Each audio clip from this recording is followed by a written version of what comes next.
Predstavujem vám Secotech Frigo Wash and Vacuum Spray. V skratke elektrický mop od španielského výrobcu Secotech. Už na prvý pohľad vyzerá ako klasický tyčový akumulátorový vysávač s tým rozdielom, že gro toho ústrojenstva je celková hmota a hmotnosť sa nachádza v spodnej časti. Síce sa jedná o elektrický mop, ale samotný výrobca udáva, že dokáže aj vysávať.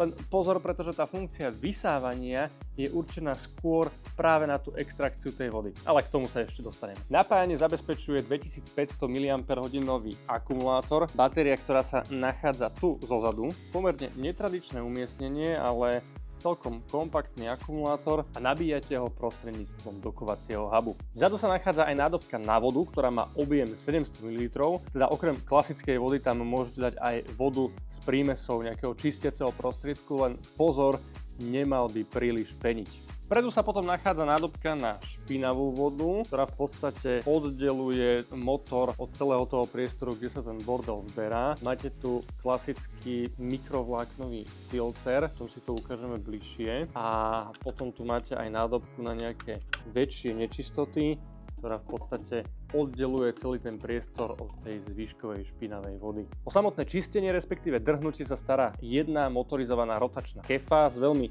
jemným povrchom, čiže nejakým spôsobom nezničí tie parkety. Ale videl som, že konkurencia má napríklad takéto kefy dokonca dve.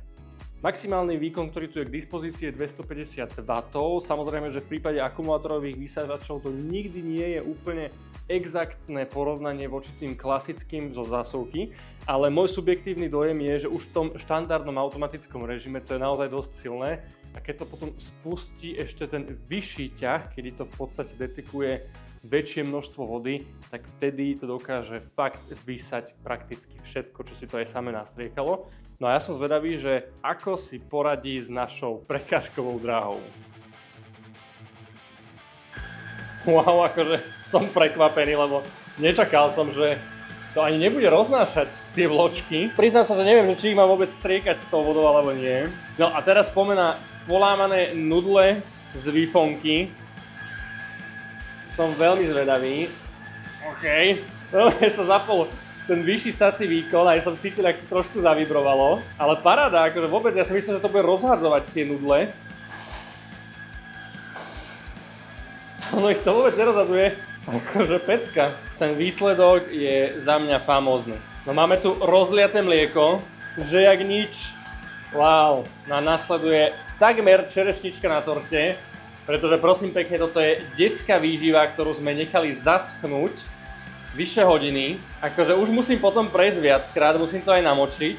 Doteraz som príliš tej vody nemusel použiť. Tu už bolo vidieť, že sa trošku aj zapotil. No a prichádza klinec do rakvy. Všetko sme zmiešali dokopy, ovsené vločky, lekvár, detskú výživu, dokonca ešte aj rozdrvený keksík. Počujem, ako to maká na plné obrátky. A normálne, wow, ty kokos.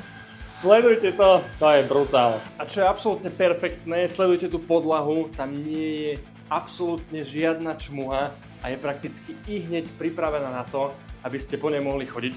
Ja si pamätám, keď moja mama ešte umývala podlahu, ja som sa nemohol ani pohnúť z izby, dokým tá podlaha nebola kompletne suchá. Táto vecička to dokáže všetko naraz, čiže povysáva, umie tú podlahu a ešte ju aj vysaje.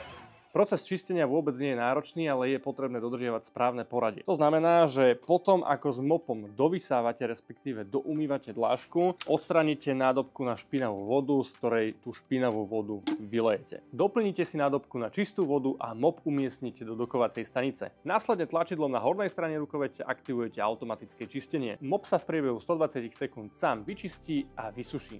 Prostredníctvom automatického programu vypere samotnú rotačnú kefu a prebytočnú špinavú vodu odsaje. Po ukončení celého procesu je dôležité prebytočnú špinavú vodu vyliať a celú nádobku kompletne vyčistiť.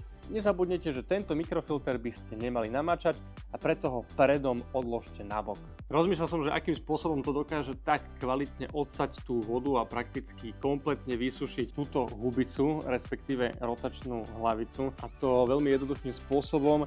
Nachádza sa tu takáto oceľová kolajnička, ktorá dokáže celú tú kefu zbaviť prebytočného bordelu, ale taktiež aj vody do prakticky poslednej kvapky. Pokiaľ ste teda ešte nenašli vhodný darček pre vašu polovičku, elektrický mop od značky Secotech je naozaj správnou voľbou. No a skript nášho videa je na konci, vidíme sa na budúce.